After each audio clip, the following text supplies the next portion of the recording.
साल के आखिरी दिनों में रोशन आगा के सियासी दोस्तों की मजलिस मुनक्किद हुई, जैसे गुज़िश्ता कई बरसों से होती आ रही थी।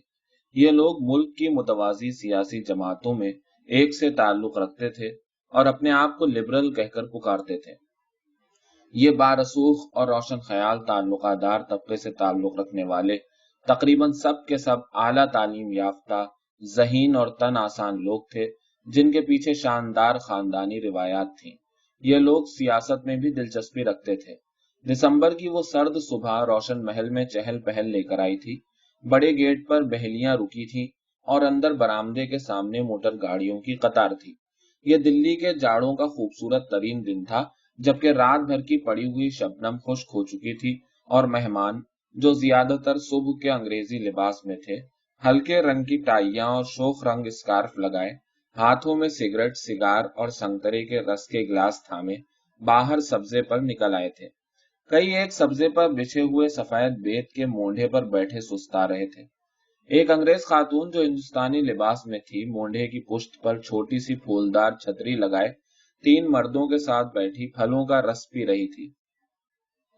उसने आंखों पर धूप की ऐनक लगा रखी थी। ग्रेप फ्रूट, खातून के पास बैठे हुए एक मर्द ने करीब से गुजरते हुए बैरे से कहा। बैरा मुस्तैदी से झुकने के बाद अंदर की तरफ लपका और पल के पल में मुअज्जिज मेहमान के लिए ग्रेप फ्रूट का रस ले आया। वो सब दो दो चार चार की टोलियों में बटे हुए धीमी मुलायम आवाज में गुफ्तगू कर रहे थे। खिलाफे मामूल आज इस्तकबाल के रस्मी फराइज अंजाम देने के लिए कोई नजर न आ रहा था। खाला बीमार थी, परवेज की तैनाती जिले में कहीं हो चुकी थी और अजरा इन दिनों रोशनपुर में थी। चुनाचे नौ वारिद मेहमानों के गाड़ियों से उतरते ही रोशन महल का एक मुलाजिम अदब से झुककर इत्तला देता कि रोशन आगा फला मेहमानों के साथ अंदर मजलिस के खुसूसी नशिस्त के कमरे में और बाकी मेहमान बाहर धूप में हैं। आने वाला अपनी मर्जी के मुताबिक अंदर या बाहर की तरफ बढ़ जाता, लेकिन जाड़ों की उस सुबह को ताजा चमकदार धूप आंखों को बहुत भली लग रही थी और सब्जे पर फैला हुआ उजला मजमा नौ वारिदों को अपनी जानिब खींच रहा था। रोशन आगा अपने अहम मेहमानों के साथ संजीदा गुफ्तगू में महव थे कि बाहर दो घोड़ों वाली एक बहेली आकर रुकी और उसमें से तीन मेहमान उतरे। तीनों अधेड़ उम्र के थे। एक ने कश्मीरी ब्राह्मणों का और दूसरे ने मरहटों वाला लिबास पहन रखा था। तीसरा दुबला पतला लंबूतरे चेहरे वाला आदमी अंग्रेजी लिबास में था और आंखों पर सुनहरी फ्रेम का चश्मा लगाए हुए था। तीनों सीधे अंदर की जानिब बढ़े। उन्हें बरामदे में आता देखकर रोशन आगा अपनी जगह से उठ खड़े हुए। हम अंदर आ सकते हैं? दरवाजे में रुककर मरहटे ने अपनायत और अधेड़ उम्र खुशतबई के लहजे में कहा। रोशन आगा वहीं खड़े खड़े दोनों बाजू फैलाकर बोले, हर वो आली जर्फ रूह जो दुनिया में आई, इन दरवाजों पर इज्जत और मोहब्बत से कबूल की जाएगी। फिर उन्होंने आगे बढ़कर तीनों का पुरजोश इस्तकबाल किया। दूसरे मेहमान अपनी अपनी जगह पर उठकर खड़े हो गए और उनके मेजबानों ने नौ वारिद मेहमानों का तारुफ कराया। हिंदुस्तानी लिबास में दोनों शख्स बित तरतीब पूना और बंबई से आए हुए थे और मजलिस खुद्दामे हिंद से ताल्लुक रखते थे। दुबले चेहरे वाला शख्स लखनऊ के एक मशहूर अंग्रेजी अखबार के अमले का मुमताज रुकन था। थोड़ी ही देर में तीनों मेहमान आराम से धंस कर सोफों में बैठ चुके थे और कॉफी पी रहे थे, जिसकी ख्वाहिश उन्होंने खुद ही जाहिर की थी। उन्हें देखकर बाहर के लोग भी अंदर आ आकर बैठ रहे थे। हर तरफ गर्म जोशी, मुसाफों और इस्तकबालिया जुमलों का शोर था। थोड़ी ही देर में नशिस्त का कमरा लोगों से भर गया। लंबे रेशमी पर्दे इकट्ठे कर दिए गए और खुले दरीचों में से सुबह की धूप अंदर आने लगी। बाहर जो ग्रुप बने हुए थे टूटकर बिखर चुके थे। चुनाचे नए नए साथी मिल जाने पर गुफ्तगू फिर शद्दोमत से शुरू हो चुकी थी। दरीचों में सरमा के फूल धात के कदीम गुलदानों में सजाए गए थे। लोगों के सरों के ऊपर ऊपर मक्खियों की भनक की तरह शाइस्ता इंसानी आवाजों की गूंज तैर रही थी और तंबाकू का धुआं सूरज की शुआओं में सफेद रेशमी चादर की तरह दिखाई दे रहा था। तारीख का मुताला सियासी शऊर पैदा करने के लिए अजहद जरूरी है। डॉक्टर अंबेडकर, जिनकी जागीरें अवध के इलाके में थी, पाइप मुंह में डाले डाले साथ बैठे हुए एक सफेद फार्म शख्स से कह रहे थे, हमें मुतअद्दिद ऐसे वाकयात मिलते हैं जब कौमें तारीख के इल्म की कमी की वजह से सियासी जिद्दोजहद हार गईं, میں نہیں جانتا کہ ہندوستان کے عوام کو جو 90% ناخواندہ ہیں کیسے سیاسی تعلیم دی جا سکتی ہے۔ یہ جو بعض لوگ عوامی تحریکوں کا چرچا کر رہے ہیں، یہ کس حد تک دانشوری ہے، آپ بتا سکتے ہیں؟ عظیم انقلاب فرانس یا حال کی بات کریں تو روسی انقلاب جو رونما ہوا، تو مختلف حالات اور تاریخی پس منظر اور قطعی مختلف قسم کے عنصر کے ہاتھوں، عوام دانشوروں کے ہاتھ میں خطرناک ہتھیار ہیں۔ سفید فام نے کوٹ کیا۔ خاتون جو مستقل دھوپ کی اینک لگائے ہوئے تھی، سیاست کے موضوع سے اکتا کر اب بچوں کی نفسیات کا ذکر کر رہی تھی۔ ایک عجیب بات جو میں سوچ سوچ کر نہیں تھکتی، یہ ہے کہ ہندوستانی بچوں کی ناک ہر وقت کیوں بہتی رہتی ہے؟ حالانکہ یہ استوائی خطہ انہوں نے راجہ صاحب کرم آباد سے کہا، جو نرگس کا پھول سونگھتے ہوئے اخلاق سے مسکرائے جا رہے تھے۔ پروفیسر اقبال سنگھ، جن کی کرنال میں اوسط درجے کی جاگیر تھی، پر جو تھے انٹلیکچوئل آدمی، حسب معمول ادب کا ذکر کر رہے تھے۔ اس کی تو بہت بات کی بات ہے بھائی، آپ ٹیگور کا مقابلہ آسانی کے ساتھ رومین رولا سے بھی نہیں کر سکتے، جو کہ اس کا ہمعصر تھا۔ مثلا رومین رولا میں جو معاشی شعور، مگر فرانسیسی نقاد، دائیں پہلو سے ایک شخص نے بات کرنے کی کوشش کی، جس پر پروفیسر اقبال سنگھ جھلا گئے۔ میں فرانسیسی نقادوں کو نہیں مانتا۔ فرانسیسی شرپسند ہے، قطعی طور پر۔ فرانسیسیوں نے نہ شاعری اچھی کی ہے، نہ فلسفہ دانی۔ وہ صرف ادب میں اور آرٹ میں نئی نئی تحریکیں چلانے میں ماہر ہیں، وہ بھی 2-4 روز میں پرانی ہو کر فرسودہ ہو جاتی ہیں۔ سارے فرانسیسی تخلیقی ادب کی بنیاد گھٹیا افواہوں اور تہمت تراشی پر ہے۔ گوتھک طرز تعمیر ہندوستان سے ہی ایشیا اور افریقہ میں پھیلا۔ اگلے صوفوں پر بات ہو رہی تھی۔ افریقہ میں؟ لا حول ولا قوت، کس نے کہا؟ تھوڑی دیر تک اسی طرح مختلف دائرہ احباب میں ذاتی پسند کے موضوعات پر گفتگو ہوتی رہی۔ رفتہ رفتہ ٹیمپو تیز ہوتا گیا، پھر اچانک تحریک اور ترغیب کے بغیر گنگناہٹ کی وہ یکسانیت ایک طرف سے ٹوٹ گئی، جب روشن آغا کے پاس بیٹھے ہوئے مجلس خدام ہند کے نمائندے نے سب کو مخاطب کر کے بولنا شروع کیا۔ افواج انگلیشیا کے ملک سے انخلا کا مطالبہ اس وقت میں سخت غیر دانشورانہ ہے۔ اس کے سپرد محض ملک کے دفاع کا کام ہے اور اس نے اپنے فرائض ایمانداری سے سر انجام دیے ہیں۔ جنگ عظیم میں انہوں نے اپنی قدر و قیمت واضح کر دی ہے۔ اپنے ملک کے ساتھ ساتھ انہوں نے ہمارے ملک کو بھی جنگ کی ہولناکیوں سے بچایا اور ملک کے تتر بتر عوام میں سے ایک فوج کھڑی کی ہے۔ کیا ہماری فوج ہندوستان کو جنگ سے بچا سکتی تھی؟ جبکہ فوج کا ملک کی اندرونی پالیسی میں کوئی دخل نہیں ہے، تو میں نہیں سمجھتا کہ اس کی موجودگی سے انتقالی نظم و نسق میں کون سی رکاوٹ پڑ سکتی ہے۔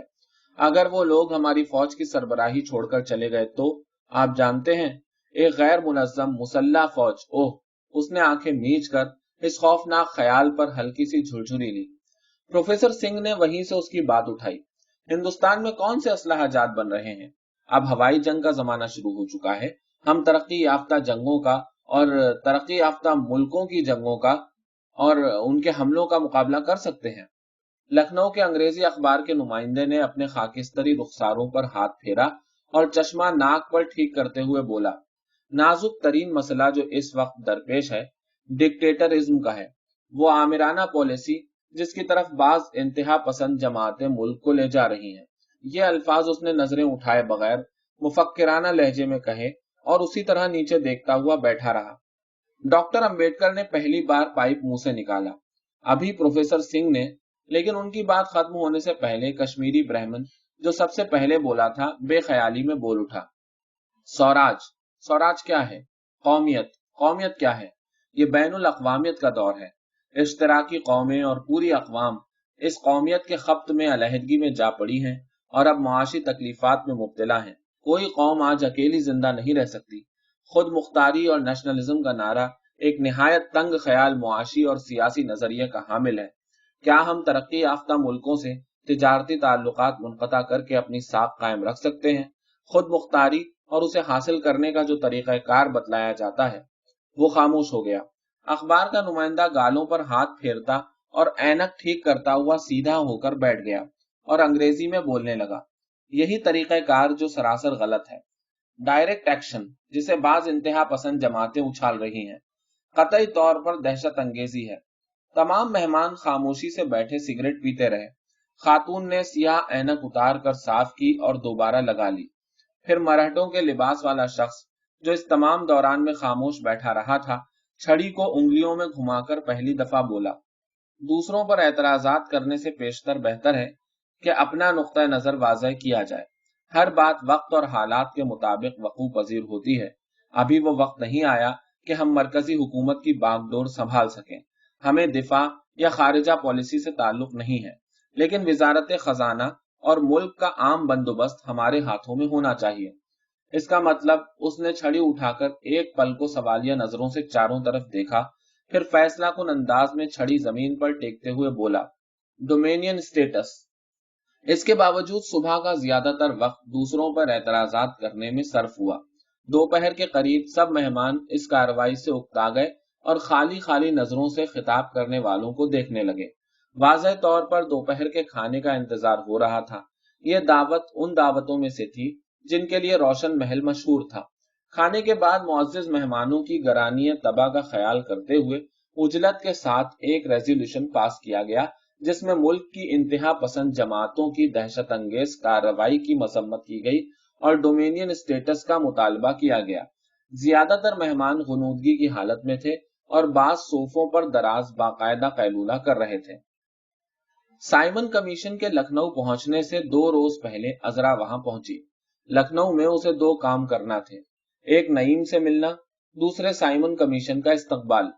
इस सिलसिले में लाहौर के वाकयात और लाला लाजपत राय की मौत के बायस मुल्क भर में साइमन कमीशन की बेपनाह तशहीर हो चुकी थी और जिन शहरों में अभी उसे जाना था, वहां हफ्तों पहले से सियाह झंडियों के साथ उसका इस्तकबाल करने की तैयारियां की जा रही थीं। उससे मुताल्लिक खबरों को इंतहाई अहमियत दी जा रही थी। मुल्क के बड़े बड़े अखबारों में उसकी नकलो हरकत और दीगर मसरूफियात का हाल जली हरूफ में छापा जाता था और हर मजलिस, हर महफिल में उसका तस्करा था। अजरा उस मौके को हाथ से जाने न देना चाहती थी। दिल्ली में रोशन आगा के डर से वो किसी मुजाहिरे में शरीक न हो सकती थी। चुनाचे उसने लखनऊ जाने की ठान ली, जहां पर वो जिला जेल में नईम से भी मिल सकती थी। इस मुलाकात को बहरहाल उसने उस वक्त तक मुलतवी रखा जब तक कि साइमन कमीशन का इस्तकबाल न कर लिया। लखनऊ की उस शफ्फाफ सुबह को वो कांग्रेस के दफ्तर से रवाना हुए। शहर और आसपास के देहात से आए हुए वो लोग हजारों की तादाद में थे। उनमें से ज्यादातर तो शहर पहुंचने के लिए रात भर पैदल चलते रहे थे। गर्द आलूद बालों और थके हुए चेहरों वाले वो जाहिल, नंगे और बेकस लोग एक एक दो दो करके जमा होते हुए अब एक मुहीब और मुहर्रिक कुव्वत की शक्ल इख्तियार कर चुके थे, जिस पर काबू पाने का काम हुकूमत की मुसल्लह इंतजामी मशीनरी के सुपुर्द था। मवेशियों के गल्ले की तरह एक दूसरे से भिड़ते, रेलते पेलते और गर्द उड़ाते हुए उन लोगों की आंखों में कोई तहैया, कोई बगावत न थी, सिर्फ ला इल्मी और उम्मीद थी, जो भूखे मवेशियों की आंखों में दूर से चारे का खेत देखकर पैदा होती है।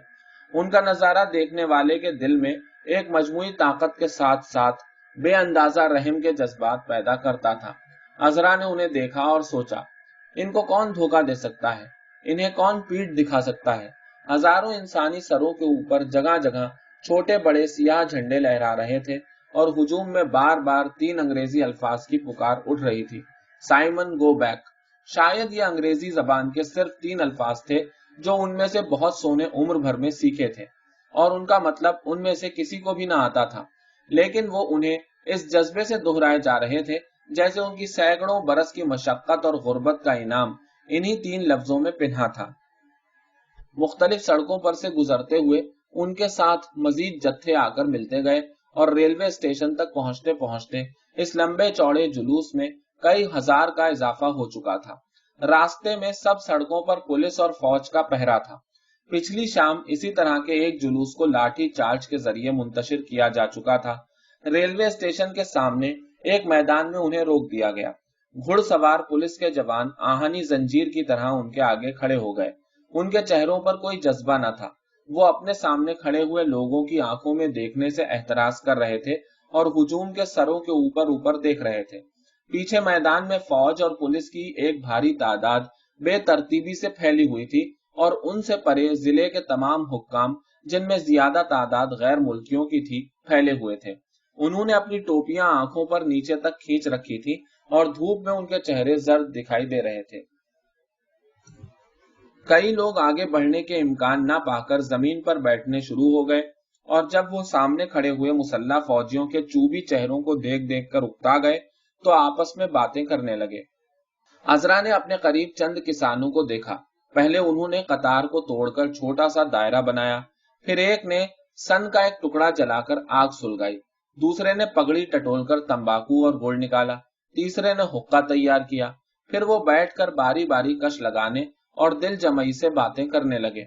अजरा ने सुना, वो गांव की बातें कर रहे थे और फसलों की और बैलों की और तंबाकू की तारीफ जो शराब से ज्यादा कड़वा था, और जिन्स की गिरानी की शिकायत, और अपनी औरतों की जो 8-8 माह की हामिला थी और खेतों में काम न कर सकती थी, और रोजमर्रा की कितनी ही ऐसी बातें जो हर शाम को चौपाल में बैठकर किया करते थे। और अजरा ने खामोशी से दिल में ताज्जुब किया कि ये मामूली मामूली लोग किस कदर आसानी के साथ वक्त की गरानी को कबूल करके नजरअंदाज कर देने के काबिल थे, और इस लिहाज से वो सामने खड़े हुए और फिरते हुए उन लोगों से किस कदर मुख्तलिफ थे जो अजियतनाक तवज्जो और एहतियात के साथ अपने आप को संभाले हुए थे। अगली सफ में खड़े खड़े उसने परवेज को देखा, जो घुड़सवारों की कतार के पीछे मैदान को पार कर रहा था, और वो हैरान रह गई। उसके अंदाजे के मुताबिक उसे उस वक्त दिल्ली में होना चाहिए था। एक लम्हे के लिए उसे ख्याल हुआ कि परवेज ने उसे देख लिया है। वो घबरा गई। इस सारे अरसे में पहली बार उसे ख्याल आया कि वो किस कदर नामुनासिब जगह पर खड़ी थी, कितने नामुनासिब माहौल में, दुकानदारों और मजदूरों और किसानों के दरमियान।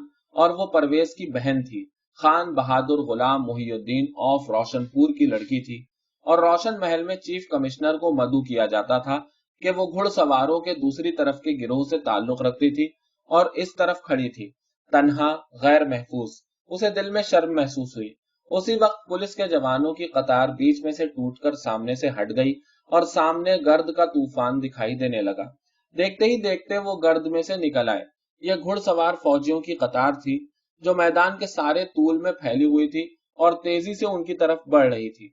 पूरी रफ्तार से हमला आवर होते हुए घुड़सवारों का नजारा यकीनन हौसला शिकन होता है। हुजूम की पहली कतारों में हलचल मच गई और लोग अपनी अपनी जगह से उठने लगे। फिर यकबयक किसी अनदेखी ताकत के तहत मजमा साकित हो गया और फिजा पर मुकम्मल खामोशी छा गई, जैसे कमरे इम्तिहान में हजारों तालिब इल्मों पर छा जाती है। सिर्फ घोड़ों की टापों की आवाज बाकी रह गई, जो बर्क रफ्तारी के साथ लहजा ब लहजा करीब तर होती जा रही थी। आखिर पत्थर की तरह गड़े हुए मजमे के साथ टकराकर उन्होंने बागें खींच ली और घोड़े अगले पांव उठाकर सीधे खड़े हो गए। अजरा ने अपने सर पर घोड़े के सुम हवा में कांपते हुए देखे और अपने आप को एक लंबे कद के मर्द के पीछे छुपाने की कोशिश की, मगर नीचे आते हुए घोड़े का सुम उसके माथे से टकरा गया, जिससे वहां पर खफीफ सा जख्म आ गया और कतरा कतरा खून बहने लगा। उसके बाद लाठीचार्ज शुरू हुआ। सुकूत उसी तेजी के साथ टूट गया और चारों तरफ चीख पुकार मच गई। तेजी के साथ सरसराते और मार गिराते हुए मुकद्दर और लाठियां उनके सरों पर से गुजरने लगे। अचानक वो बेहद खौफजदा होकर वापस भागी। भागते भागते उसने लाठियों की जरबों से गिरते उठते और हासिदाना जज्बे के साथ अपनी जगह की हिफाजत करते हुए मर्द देखे। उनके हाथ वापस मार गिराने के लिए बेचैन हो रहे थे और उनके चेहरे शदीद नफरत से सियाह हो गए थे, और गुस्से, जिल्लत और जिस्मानी तकलीफ के सारे दांत नंगे करके वो जमीन से उठ रहे थे। अजरा ने पीछे मुड़कर देखा। उसे घुड़सवारों के चंद चेहरे दिखाई दिए। उन पर भी वही शदीद नफरत और तनाव था। दफतन कोहराम और अफरा तफरी के उस वक्त में अजरा के दिमाग ने बेहद वाज़ेह तौर पर काम करना शुरू कर दिया। उसने सोचा कि किस तरह इंसानों के दो गिरोह बगैर किसी देरीना इनाद और जान पहचान के नफरत और इंतकाम के जज्बात लेकर अचानक आमने सामने आ खड़े होते हैं कि हाकिम और महकूम गिरोहों के दरमियान इस तीसरे गिरोह की, जो महकूम गिरोह में से चुना जाता और हथियारों के तौर पर इस्तेमाल होता था, किस कदर लायानी और मज़हका खेज पोजीशन है। चंद लम्हों के अंदर अंदर ख्याल की ये तेजी गायब हो गई और वही कंफ्यूजन फैल गया। लेकिन यह वक्त उसे बहुत देर तक याद रहा और इस वाकये के गुजर जाने के बहुत अरसे के बाद उसने नईम से इसका जिक्र किया कि किस तरह खतरे और अबतरी के लम्हे में उसका जहन हैरतनाक तौर पर वाज़ेह और तेज था। हुजूम के अकब में उसने एक शख्स को देखा जो उल्टे पांव भागते हुए मजमे की तस्वीरें ले रहा था। वो माथे के जख्म पर से कपड़ा हटाकर ऐन उसके सामने जा खड़ी हुई। मुख्तसर सी मज़ाहमत के बाद लोग शदीद होती हुई जरबों से बिलबिलाकर भाग उठे। हमला आवरों ने कुछ देर तक उनका ताक़ुब किया, फिर रुक गए। मजमा आगे जाकर ठहर गया और उस वक्त तक रुका रहा जब तक कि साइमन कमीशन के अरकान गाड़ी से उतरे बगैर लखनऊ स्टेशन पर से खामोशी के साथ गुजर न गए। नईम की मशक्कत में नुमाया तौर पर कमी कर दी गई थी और अब वो महज कैदियों के फटे पुराने कपड़े मरम्मत करने के काम पर मुकर्रर था। आहिस्ता आहिस्ता उसने सीने सिलाने में काफी महारत हासिल कर ली और इस काम से खुश रहने लगा। उस रोज वो आहनी जंगले से टेक लगाए बैठा एक कमीज सी रहा था कि कन्विक्ट ओवरसियर नंबर 19 सीओ उसके करीब आकर बैठ गया। उनके अकब में शोर मचाते हुए कैदी पानी खींच रहे थे और धूप सीधी उनके सरों पर पड़ रही थी। नंबर 19 सीओ ने शीशे का एक छोटा सा टुकड़ा जेब से निकाला और उसमें देख देख कर दाढ़ी के सफेद बाल नोचने लगा। नईम अपने काम में मसरूफ रहा। ओवरसियर ने दो एक बार खांस कर और पांव जमीन पर रगड़ कर हस्बे मामूल अपनी आमद की इत्तला दी। जब नईम ने उसे कोई अहमियत न दी तो उसने अपनी टांगे, जो वो पहले ही पसारे हुए था, बढ़ाकर ऐन उसकी नाक के नीचे रख दी। क्या कर रहे हो? उसने शीशे में देखते हुए पूछा। अंधे हो? नईम ने जवाब दिया। मैंने किसी लुंजे को आज तक कपड़े सीते हुए नहीं देखा। बेकार बातें मत करो, नईम ने उकता कर कहा। ओवरसियर के पांव में सुर्ख कच्ची खाल का नया जूता देखकर वो उसके टांगे पसारने का मतलब समझ गया। उसका जी चाहा कि नए खूबसूरत जूते की तारीफ करे कि जेल में ऐसी चीजें कम देखने में आती थीं, मगर वो जूते के मालिक से इस हद तक उकता चुका था कि खामोशी से कमीज पर झुका रहा। ओवरसियर शीशे में देखकर बाल नोचता और पांव हिलाता रहा। तुम कै बरस के हो? नईम ने कपड़ा सीते सीते पूछा। 35। कितनी सजा बाकी है? 40। बाहर जाने से पहले मर जाओगे। पता नहीं, शायद। फिर दाढ़ी में से सफेद बाल क्यों निकालते हो हैं? वो शीशा जमीन पर रखकर दाढ़ी खुजाता हुआ सोचने लगा। फिर कहकहा लगाकर हंसा। सुअर, तुम क्या सोचते रहते हो? वो यकीनन अच्छे मूड में था क्योंकि उसने पांव आगे खिसकाया और बोला, तुमने मेरा जूता देखा? नहीं, नईम ने जलकर कहा। हा हा, लोमड़ी के बच्चे, देखो कैसा खूबसूरत है। पता है मैंने कैसे लिया है? नईम खामोशी से कपड़ा सीता रहा। उसने जूता उतारा और उस पर बच्चे की तरह प्यार से हाथ फेरकर बोला, 10 महीने तक मैं इसकी राह देखता रहा। करमचंद को जानते हो? वो लंबा अफीमची जो 5 साल बाहर गया था। उसे साल भर तक मैं अफीम खिलाता रहा। जब जाने लगा तो बोला, उस्ताद, तुम्हें दुनिया से क्या चाहिए? मैंने कहा, मेरे पीर की दरगाह पर सलाम पहुंचाइयो। फिर मैंने सोचा, मुद्दत हुई मैंने नया जूता नहीं पहना, पीर को गोली मारो। तो उस दिन का गया हुआ कल वो हरामी लौटा और उसे बाहर वाली नाली में रख गया। रात भर मैं उसे निकालने में लगा रहा। जब निकला तो भीगे हुए चूहे की तरह दिखाई दे रहा था, पर उसे मैंने निकाल कर छोड़ा। तुम्हारा बाप भी उसे निकाल ना सकता। देखा, अच्छा है ना? काफी देर के बाद नईम ने तल्खी से कहा, हाँ, तुम जलते हो इसीलिए इसकी तारीफ नहीं करते। इसे निकालने में मेरी खोपड़ी पर 13 जख्म आए हैं। तुम्हारी शेखियां सुन सुनकर मेरे कान पक गए हैं। चुप रहो, वो गुर्राया और शीशा उठाकर दाढ़ी साफ करने लगा। दोनों खामोश बैठे अपना अपना काम करते रहे। फिर ओवरसियर यकलख पुकार उठा, हरामजादा। नईम ने सर उठाकर देखा। पिस्सू है। उसने पिस्सू को उंगलियों में मसला, जिससे खून उसके पोरों पर फैल गया। ये बहनचोद पिस्सू दाढ़ी में भी घुसाते हैं। वो वहशियों की तरह नाखूनों से दाढ़ी खुजाने लगा, जिससे उसके गाल जगह जगह से जख्मी हो गए और उनसे खून रिसने लगा। नईम तमस्खुर से हंसा। देखो, ओवरसियर ने उंगली उठाई, मैं चाहे मरूं या जिंदा दुनिया में चला जाऊं, मेरी दाढ़ी मेरी अपनी है, मेरी। उसने उंगली सीने पर बजाई। तुमने उसमें दखल दिया तो तुम्हारी दाढ़ी जला दूंगा। दोनों फिर अपने अपने काम में लग गए। जरा देर बाद ओवरसियर ने शीशा जेब में डाला और उठ खड़ा हुआ। आज मुलाकात है। हाँ, आज मुलाकात है? नईम चौंका। हाँ, तुम्हारी बीवी आएगी? पता नहीं। तुम्हारी? नहीं, मेरी बीवी अब दूसरे मर्द के साथ रहती है। वो जाने के लिए मुड़ा, फिर रुक कर बोला, पहले हर साल आया करती थी। एक दफा मैंने पूछा, तुम्हारी ख्वाहिश नहीं होती? कहने लगी, होती है। मैंने कहा, जाओ, जिस मर्द के साथ जी चाहे रहो, मुझे इसकी परवाह नहीं। उसके बाद वो नहीं आई। कुछ देर तक वो वहीं खड़ा हथेली फैलाकर उसमें देखता रहा, लेकिन कभी कभी मुझे याद आती है। नईम उसे जाते हुए देखता रहा, फिर उठकर दाढ़ी मूंडने और बाजू हासिल करने के लिए चला गया। दोपहर के बाद मुलाकात शुरू हुई। हस्बे मामूल कैदियों और मुलाकातियों को साथ साथ की टोलियों में आमने सामने 10 गज के फासले पर खड़ा कर दिया गया। नईम ने दाढ़ी मूंड ली थी, لیکن اس روز وہ اپنا بازو حاصل نہ کر سکا، جیسے کہ وہ ہمیشہ ملاقات سے پہلے چند منٹ کے لیے حاصل کر لیا کرتا تھا۔ عذرا بائیں کونے میں کھڑی تھی۔ وہ اس کے سامنے والی جگہ پر جا کر کھڑا ہو گیا۔ اتنے فاصلے پر سے اور ایسے جمگھٹے میں خوش آمدید کے الفاظ ادا کرنا ناممکن تھا۔ چنانچہ کچھ دیر تک وہ خاموش کھڑے رہے۔ پھر عذرا نے جیب سے اخبار نکال کر لہرایا۔ ہم نے کل سائمن کمیشن کے لیے مظاہرہ کیا تھا۔ نعیم کو ایک لفظ سنائی نہ دیا۔ تمام قیدی اور ملاقاتی بیک وقت چلا چلا کر باتیں کر رہے تھے۔ ہم نے سائمن کمیشن کی کالی جھنڈیوں سے جلوس نکالا۔ وہ دوبارہ چلائی، یہ دیکھو، یہ تصویر، میری تصویر لو۔ اس نے اخبار نعیم کی طرف بڑھایا، جسے نگران ملاقات نے آہستگی سے اس کے ہاتھ سے پکڑ لیا۔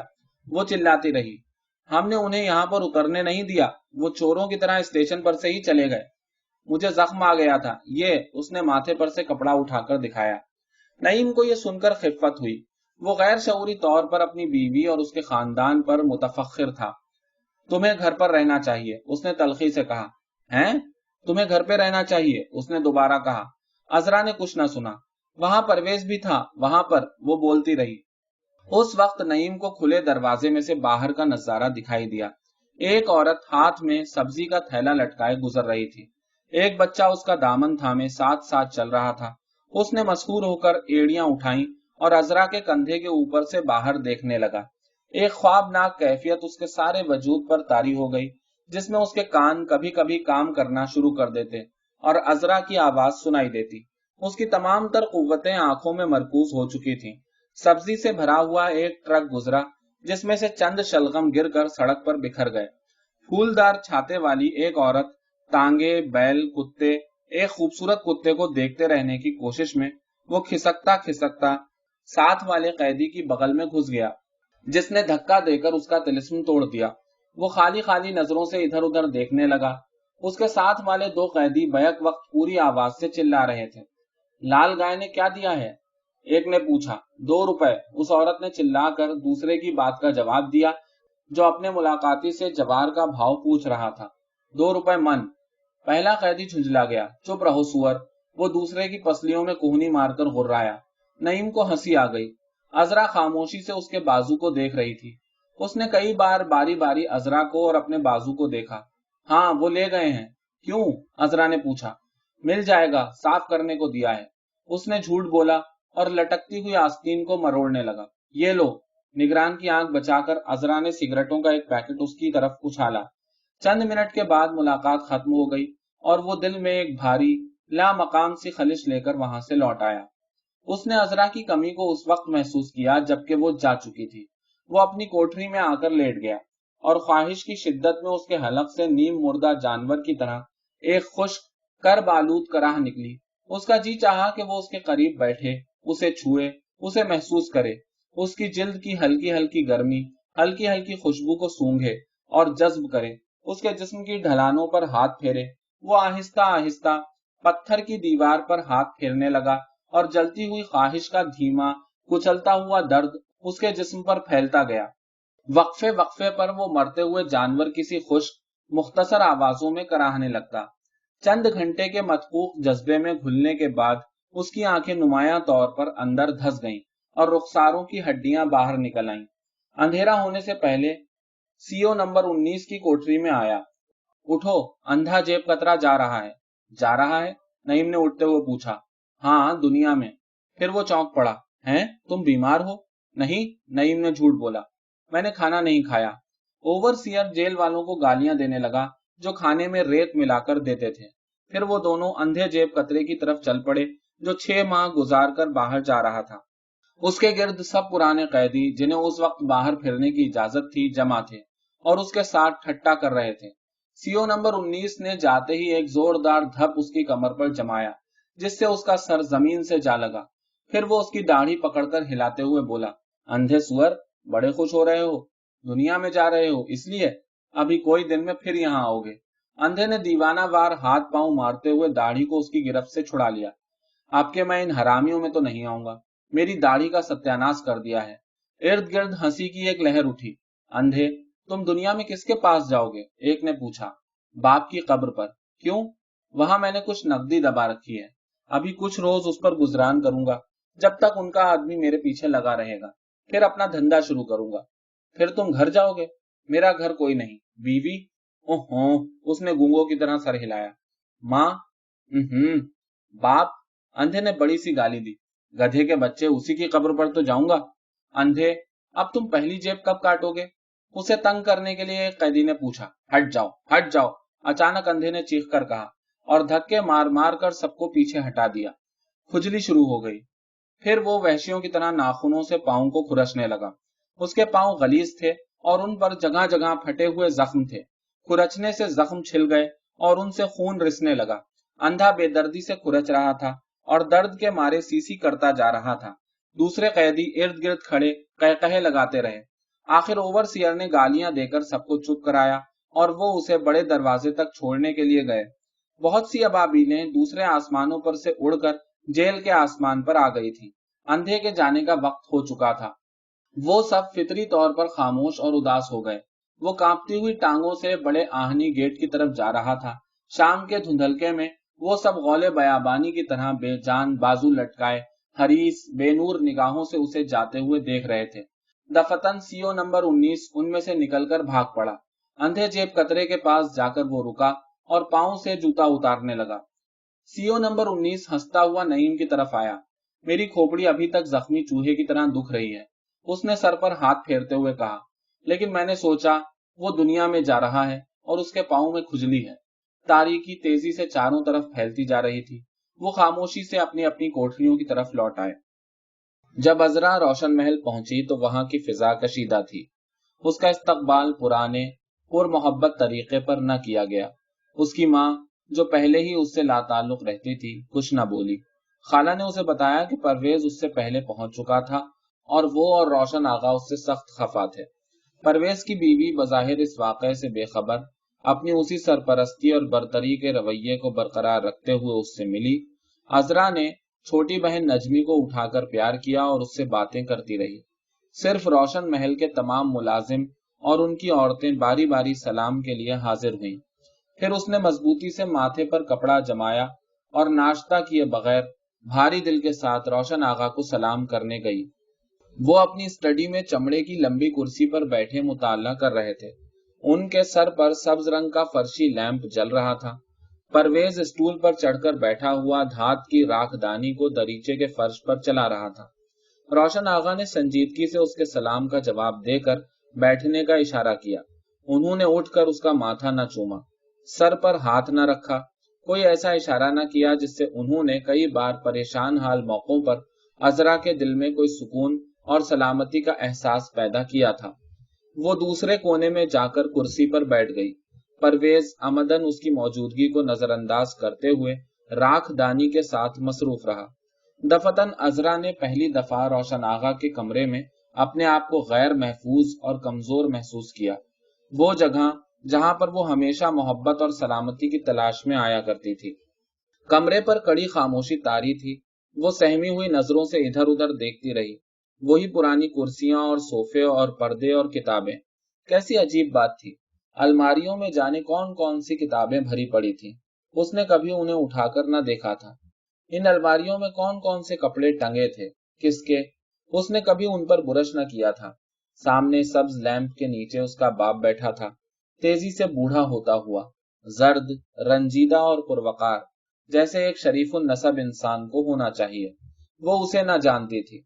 उसने कभी उसके मखमली स्लीपर सीधे करके न रखे थे। वो कभी उसके कालीन पर बिल्ली की तरह न लेटी थी। वो उन सब चीजों से इस कदर अलग, इस कदर अजनबी हो चुकी थी, पल के पल में। कैसी अजीब बात थी। रोशन आगा ने किताब बंद करके बाजू की छोटी मेज पर रखी और सफेद बालों पर हाथ फेरा।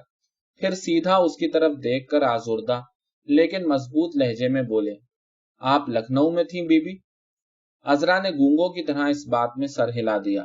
रोशन आगा ने चश्मा उतार कर किताब पर रखा और हथेलियों से आंखों को मला।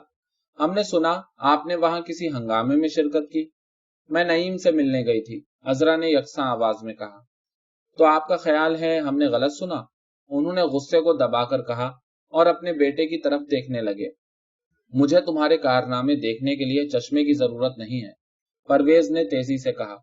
अजरा ने गुस्से से उसकी तरफ देखा और कोई सख्त बात कहने के लिए उसके होंठ कांपे। परवेज ने घबरा कर नजरें हटा ली और राखदानी में उंगली घुमाने लगा। नईम ने पहले ही अपनी हुब्बुल वतनी से हमारी इज्जत बढ़ाई है। हमारे खानदान में पिछले 100 बरस से किसी ने ऐसे काम न किए थे। रोशन आगा खफगी और तंज से हंसे। अजरा अपनी आवाज पर काबू पाने की कोशिश करती रही। मैंने तुम्हें रोशन आगा और रोशन महल का नाम बरकरार रखने के लिए परवरिश किया। रोशन आगा अब वाज़ेह तौर पर तल्खी से बोले, आपसे उम्मीदें वाबस्ता की थी, ये नहीं कि छोटे लोगों की तरह आप हंगामे और कानून शिकनी करें। अब आप भी जेल जाओगी? जवाब देने से पहले वो एक लहजे को दिल में कांपी, फिर सीधा अपने बाप की आंखों में देखते हुए बोली, उसके साथ और भी कई बड़े बड़े लोग जेल में गए हैं, उन्होंने कोई घटिया जुर्म नहीं किया है। मुझे इल्म है जेल में उनके साथ अखलाकी मुजरिमों का सा सलूक किया जाता है। परवेज राखदानी को देखते हुए बोला। टूटने से पहले जो चंद लम्हे बेख्याली के आते हैं, उनमें उसने बारी बारी कई बार अपने बाप और भाई को देखा, लेकिन जवाब न दे सकी। बेकसी और जिल्लत के शदीद एहसास के साथ उसने दोनों हाथों से चेहरा छुपा लिया और रोने लगी। आहिस्ता आहिस्ता 2 बार उसने कहा, बाबा बाबा। चंद तवील लम्हों तक दोनों मर्द पशेमानी से उसकी तरफ देखते रहे। फिर परवेज स्टूल से उतरा और बाहर निकल गया।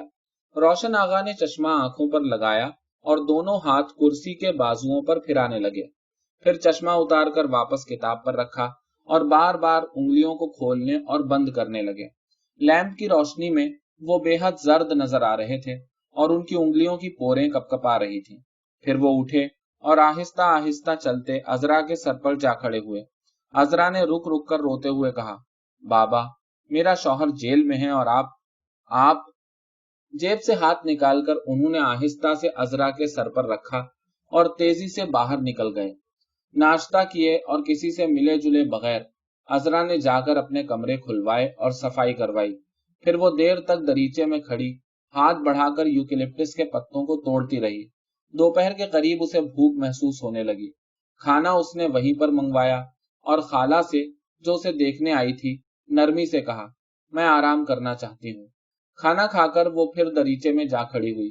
खाना मुकव्वी और लजीज था और वो एक पुरशिकम तवानाई और फरहत महसूस कर रही थी। वो एहसास जो अक्सर बहुत सारा रोने के बाद भी होता है। यूकेलिप्टस के पत्ते तोड़ते हुए उसकी नजर मैले नाखूनों और बाजुओं पर पड़ी, जिन पर सफर की तमाम गर्द जमी हुई थी। उसने नहाने का इरादा किया। कपड़े उतारकर उसने जैतून का तेल सारे बदन पर मला और हथेलियों की मदद से आहिस्ता आहिस्ता उसे जिल्द में जज्ब करने लगी। उसने रबड़ की तरह दबती और उभरती हुई अपनी गंदुमी तंदुरुस्त जिल्द को देखा और उसके बदन में गहरा सुरूर और उमंग पैदा हुई, सुरूर जिसमें प्यास छुपी हुई थी। वो दरवाजा खोलकर बाहर निकल आई और कमरों में फिरने लगी। कद्दे आदम आईने के सामने रुक कर उसने जलती हुई आंखों से अपने जिस्म को हर जाविये से देखा। उसका बदन कुंवारी लड़कियों की तरह कसा हुआ, लचकदार और मजबूत था। देर तक वो मुअत्तल जहन के साथ बंद कमरों में चक्कर लगाती रही और उसके रुए रुए में सोजिश पैदा हुई, सोजिश और प्यास उस मर्द के लिए जिससे वो मोहब्बत करती थी। हुस्न और महरूमी के अजियतनाक लम्हे एक एक करके उस पर से गुजरते रहे। आखिर बंद दरीचे के पत्थर पर गाल रखे रखे वो रफ्ता रफ्ता वापस आ गई। उसने अपने आप पर नजर डाली और लाल होकर गुस्ल खाने में घुस गई। बड़ी देर नहाते रहने के बाद जब वो बालों को बुरश कर रही थी तो उसका जिस्म मुर्दों की तरह सर्द हो चुका था और दिल में एक बेनाम सी बीमार कर देने वाली कसलमंदी बाकी रह गई थी। सीओ नंबर 19 का एक दूसरे ओवरसियर के साथ किसी बात पर झगड़ा हो गया और उसने आहनी जंगले पर मारकर उसका सर फाड़ दिया। सजा के तौर पर उसे 2 माह के लिए कोठरी की कैद और सख्त मशक्कत का हुक्म सुनाया गया।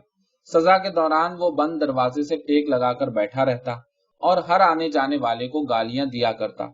उसके चेहरे पर दरिंदों किसी बेरूह तुंदी का असर नुमायां तौर पर बढ़ता जा रहा था। वो बरसात का मौसम था। यह मौसम कैदियों के वास्ते सारे साल में दिलचस्प मौसम होता था, जब बारिश से दीवारों का रंग गहरा हो जाता और आसमान पर बादल एक दूसरे के पीछे भागते और बहुत सी अबाबीलें सरों पर उड़ा करती। बरसात का मौसम उनके लिए रौनक और तब्दीली का पैगाम लेकर आता। बारिश सुबह से हो रही थी। जब कपड़े सी कर नईम की आंखें और उंगलियां दर्द करने लगी तो उसने उन्हें एक तरफ रखा اور اٹھ کر ٹہلنے لگا۔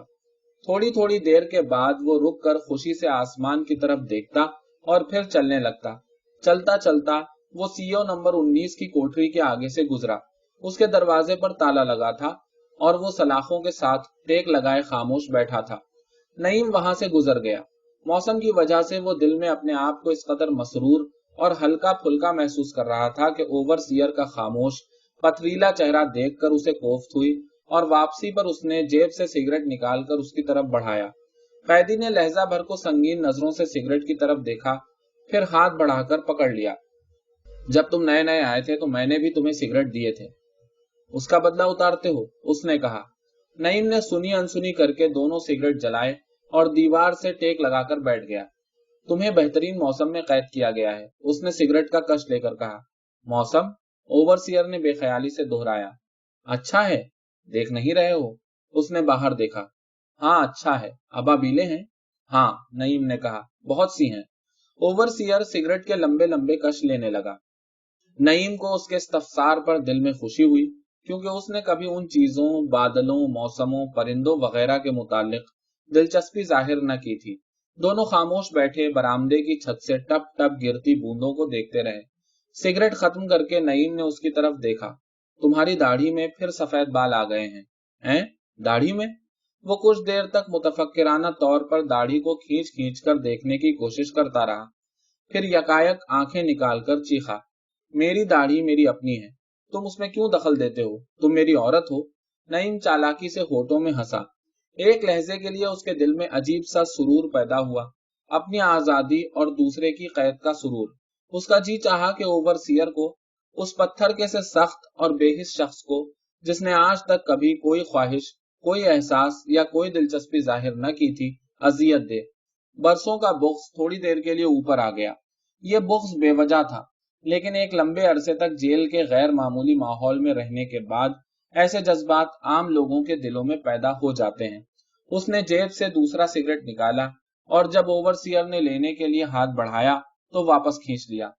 پہلے وعدہ کرو آئندہ مجھے گالی نہ دو گے۔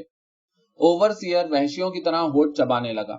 آخر جب سگریٹ پینے کی خواہش اس پر غالب آ گئی تو وہ غصے اور گالیوں کو ضبط کر کے بولا، نہیں دوں گا، اور لالچیوں کی طرح سگریٹ نعیم کے ہاتھ سے جھپٹ لیا۔ نعیم نے دونوں سگریٹ سلگائے اور خاموشی سے بارش کو دیکھنے لگا۔ آہستہ آہستہ بارش بالکل تھم گئی اور رہا سہا پانی برآمدے کی چھت پر سے قطرہ قطرہ گرنے لگا۔ آج میں اس کا بھیجا نکال دوں گا، اوور سیئر نے اپنے آپ سے کہا۔ کس کا؟ نمبر 17 کا۔ اس نے مجھ سے افیون طلب کی ہے اور رپورٹ کرنے کی دھمکی دی ہے۔ ناجائز باپ کی ناجائز اولاد۔ جب دوسرا سگریٹ بھی ختم ہو گیا تو نعیم نے اسے بارش کے پانی میں اچھال دیا اور دھوئیں کے ننھے سے مرغولے کو جو بجھتے ہوئے سگریٹ سے اٹھا تھا ہوا میں تحلیل ہوتے ہوئے دیکھتا رہا۔ تمہارا نام کیا ہے؟ پھر اس نے پوچھا۔ نام؟ اوور سیئر نے داڑھی میں انگلیاں گھمائیں، پھر بالوں کو دوہرا کیا اور دانتوں میں لے کر چبانے لگا۔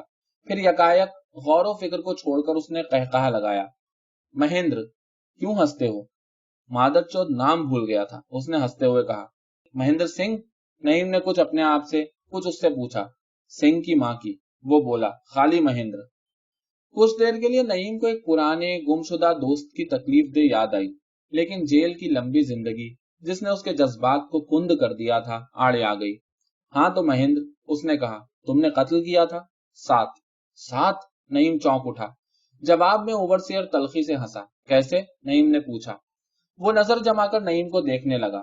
اس کے تیور دیکھ کر نعیم کو گالی یا کسی سخت جواب کی توقع ہوئی، لیکن تھوڑی دیر کے بعد اس نے خود بخود کہنا شروع کر دیا، ہماری 7 مائیں تھیں اور ہم 11 بھائی تھے۔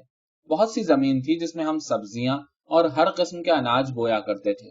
دوسری مائیں سب بد شکل اور پھوڑ تھیں۔ میری ماں سب سے کم عمر اور شکل والی تھی، کیونکہ وہ ایک ایسے شخص کی بیٹی تھی جس کے پاس بہترین کپاس کا بیج تھا اور اس نے اپنی بیٹیوں کو کھیتوں میں کام کرنے کے لیے نہیں بھیجا تھا، بلکہ وہ گھر میں ہی چھوٹا موٹا کام کر کے پلی تھی۔ دوسری عورتیں میری ماں سے جلتی تھیں، کیونکہ میرا باپ مہینے میں 20 روز ہمارے پاس سوتا اور 10 روز باقی سب کے پاس۔ تیسری ماں جو چڑیل سے مشابہ تھی، ہم سے اس لیے بھی جلتی تھی کہ ہر سال کپاس کی فصل کے موقع پر میری ماں اپنے باپ کے گھر سے سوت لا کر میرے باپ کے لیے کپڑے بنایا کرتی تھی۔ اس کا بیٹا بڑا بدماش تھا، وہ اسے ہمارے خلاف بھڑکاتی تھی۔ वो मुझसे उम्र में बड़ा और ताकतवर था और मुझसे झगड़ने के बहाने ढूंढता रहता था। कई दफा उसने इधर उधर के बहाने करके मुझे खेतों में पकड़कर मारा। मैं उस वक्त चुप रहा, लेकिन दिल में इरादा कर लिया कि बड़ा होकर इसका बदला लूंगा।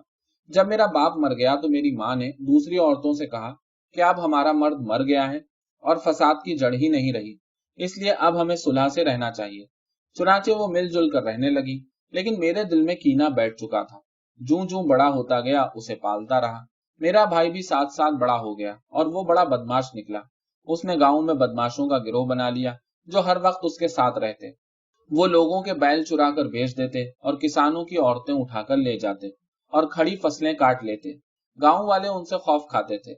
एक रोज मैं अपने खेत में खड़ा था कि वो दंदनाते हुए वहां से गुजरे। मेरा भाई मुझे मुखातिब करके बोला, तुम्हारी माँ फाहिशा औरत है। उसने हमारे बाप की इज्जत मिट्टी में मिला दी है। वो मोचियों और कमीन लोगों के साथ सोती है। ये सुनकर मुझे दुख हुआ। मैंने कहा, इस वक्त मैं तुम्हारा कुछ नहीं कर सकता। तुम्हारे साथ तुम्हारे साथी हैं और मैं अकेला हूँ। लेकिन याद रखो, एक न एक दिन मैं तुम्हें कत्ल कर दूंगा। वो मेरी धमकी का ठट्टा उड़ाकर चला गया। उस रात मैंने अपनी माँ से पूछा, मोचियों के साथ तुम्हारे ताल्लुकात कैसे हैं? उसने कहा, अच्छे हैं। इस पर मैंने उसे भाई की बात बताई और उसे कत्ल करने का इरादा जाहिर किया। यह सुनकर मेरी माँ खौफजदा हो गई और दरवाजे की कुंडी लगाकर बाहर चली गई। जब काफी देर गुजर गई तो मैंने उठकर अंदर से दरवाजे के कब्जे उखाड़े और बाहर निकल आया। मेरी माँ की चारपाई खाली थी। उसी वक्त मैंने उसे घर में दाखिल होते हुए देखा। मेरा शक मुकम्मल हो गया। मैंने उसका गला घोंटकर वहीं पर उसे खत्म कर दिया। उसी रात को मैंने बदमाश भाई को भी कत्ल कर दिया और जंगल में भाग गया। वहां पर मुझे चंद ऐसे आदमी मिल गए जो मेरी तरह मफरूर और भूखे मर रहे थे। हमने सुलह करके गिरोह बना लिया और डकैतियां शुरू कर दी। एक रोज ख्वाहिश के जोर करने पर मैं छुप छुपाकर अपनी बीवी से मिलने के लिए गांव गया तो देखा कि मेरे बच्चे को उस बदमाश के बेटे ने कत्ल कर दिया है। मैं पागल हो गया। एक पहर के अंदर अंदर मैंने उस बदमाश की बीवी और चारों बेटों को हलाक कर दिया और वापस आ गया। काफी अरसे तक हम डाके मारकर और मुसाफिरों को लूट कर पेट पालते रहे। आखिर एक रोज शराब पी रहे थे कि पकड़े गए। मेरे कत्लों के ऐनी गवाह मौजूद न थे। चुनाचे मुझ पर डकैतियों के मुकदमे चले और 48 साल की सजा मिली। एक सिगरेट दो। नहीं है, नईम ने कहा। वो गुस्से में भरा हुआ बैठा रहा। अब रफ्ता रफ्ता दिन का उजाला गायब हो रहा था। बारिश फिर शुरू हो चुकी थी। यकाएक नईम ने महसूस किया कि महेंद्र ने बैठे बैठे भारी भारी सांस लेने शुरू कर दिए हैं। उसके बाद मैंने इस जगह को अपना घर बना लिया। अब उन्होंने यहाँ पर ही मुझे कैद कर दिया है। सुअर, कुत्ते। यहाँ आकर उसकी आवाज फैल कर फट गई और उसने दोनों हाथों में सलाखों को पकड़कर वहशियों की तरह दरवाजे को झंझोड़ा। नईम ने घबराकर उसे देखा।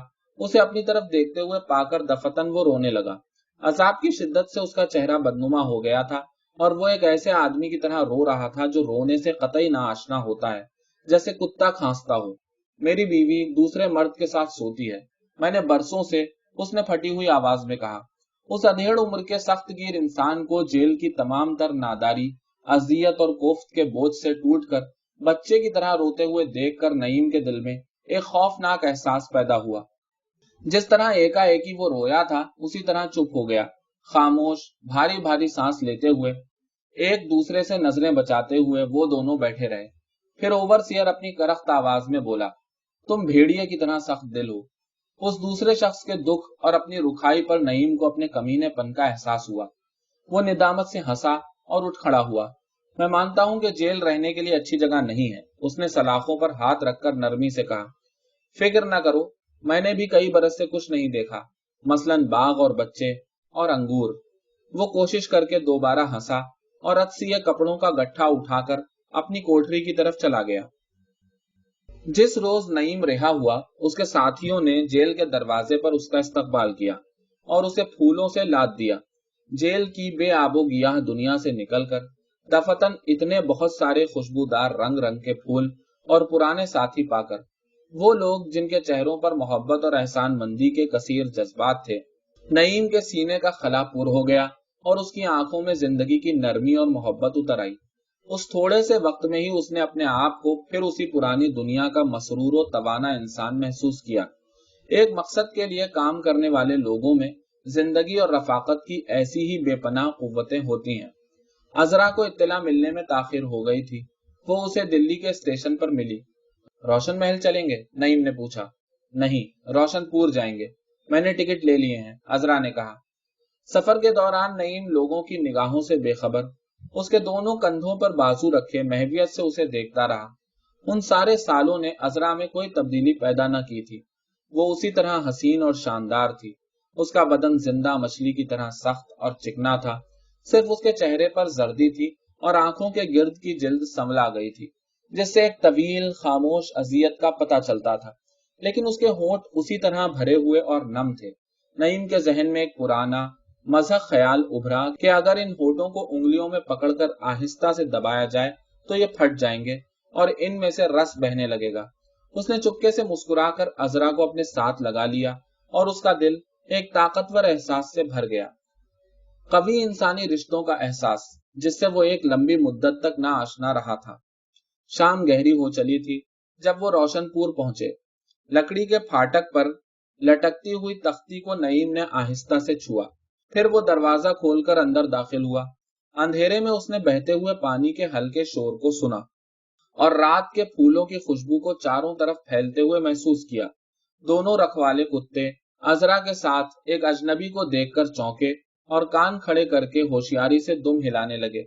تناور درختوں کے نیچے نیچے تاریک سرد راستوں پر سے گزرتے ہوئے نعیم نے جسم پر خوشگوار تھکن اور بھوک محسوس کی۔ درختوں پر دن کے پرندے سونے سے پہلے شور مچا رہے تھے اور رات کے خاموش پرندے پھڑ پھڑا کر اڑ رہے تھے۔ نعمت خانے میں داخل ہو کر نعیم نے کہا، ہم یہاں بیٹھ کر کھائیں گے، اور فرش پر بیٹھ گیا۔ اچھا، عذرا نے خوشی سے جواب دیا۔ وہاں بیٹھ کر انہوں نے جنگلی پرندوں کا بھنا ہوا گوشت کھایا جو گرم اور قوت بخش تھا۔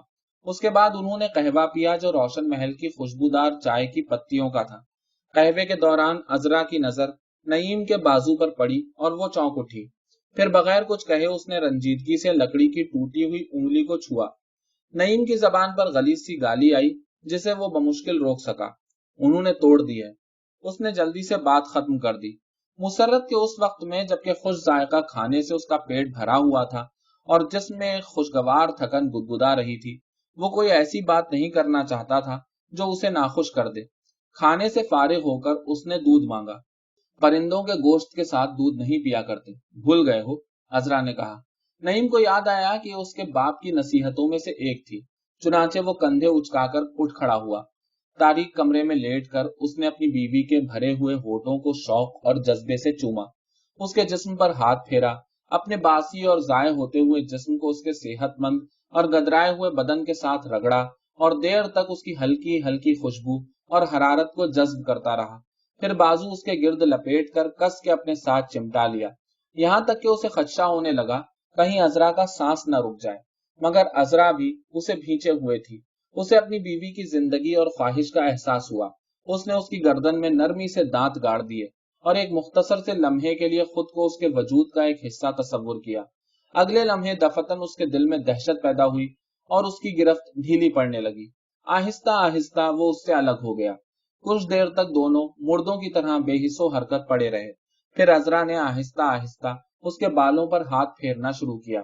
نعیم سیدھا لیٹا لیٹا ہونٹ کاٹتا رہا، حتیٰ کہ رستے ہوئے خون کا نمکین ذائقہ اس نے اپنی زبان پر محسوس کیا۔ جیل کی وجہ سے ہے، اس نے خفگی سے کہا۔ ٹھیک ہے، کوئی بات نہیں، عذرا نے نرمی سے کہا اور اسے چھوٹے سے بچے کی طرح ماتھے پر چوما۔ تم کس قدر کمزور دکھائی دے رہے ہو۔ جیل کے مضر کھانے کی وجہ سے ہے۔ نعیم کی آواز میں ابھی تک خفگی اور خفت کا اثر تھا۔ اس نے ہوا میں بڑی سی گالی دی۔ میں ٹھیک ہو جاؤں گا، کل شکار کے لیے جاؤں گا، گھوڑے کی سواری مرد کے لیے مفید ہوتی ہے، میں بھی جاؤں گی۔ تم ہر جگہ میرے ساتھ نہیں جا سکتی، نعیم نے کہا۔ نعیم آؤ باتیں کریں، عذرا نے آہستگی کے ساتھ اس کا سر لحاف سے نکالا۔ اس کے باوجود وہ دیر تک خاموش لیٹے رہے، پھر نعیم نے کہا، کراس کی زمین چلی گئی؟ ہاں، ضبط ہو گئی۔ اب میں غریب آدمی ہوں، نعیم نے کہا۔ ہاں، اب ہم غریب لوگ ہیں، عذرا نے دہرایا، لیکن ہمارے پاس ساری زمینیں ہیں، وہ ہماری نہیں ہیں۔ علی تمہاری اور روشن آغا کی زمینیں خراب کر رہا ہے۔ نعیم چونکا۔ کیوں؟ نعیم چونکا۔ کیوں؟ پتہ نہیں، لوگ کہتے ہیں اپنی ماں کے کہنے پر کرتا ہے۔ ہماری فصل کا اس نے بہت نقصان کیا۔ وہ دیر تک سوچتا رہا، پھر پوچھنے لگا، روشن آغا کیسے ہیں؟ عذرا خاموش رہی۔ مجھ سے خفا ہیں؟ پتہ نہیں۔ تم سے؟ عذرا نے اس کی چھاتی میں منہ چھپا لیا۔ مجھے کسی کی ضرورت نہیں، وہ رو کر بولی۔ نعیم اس کی گردن اور پشت پر ہاتھ پھیرنے لگا۔ میں جلد ہی ٹھیک ہو جاؤں گا، کل صبح کھیتوں کو جاؤں گا۔ ان چیزوں سے میں ایک مدت تک محروم رہا ہوں اور کوئی وجہ نہیں۔ اس کی آواز میں خفت یا خفگی نہ تھی، سچائی اور درد مندی تھی۔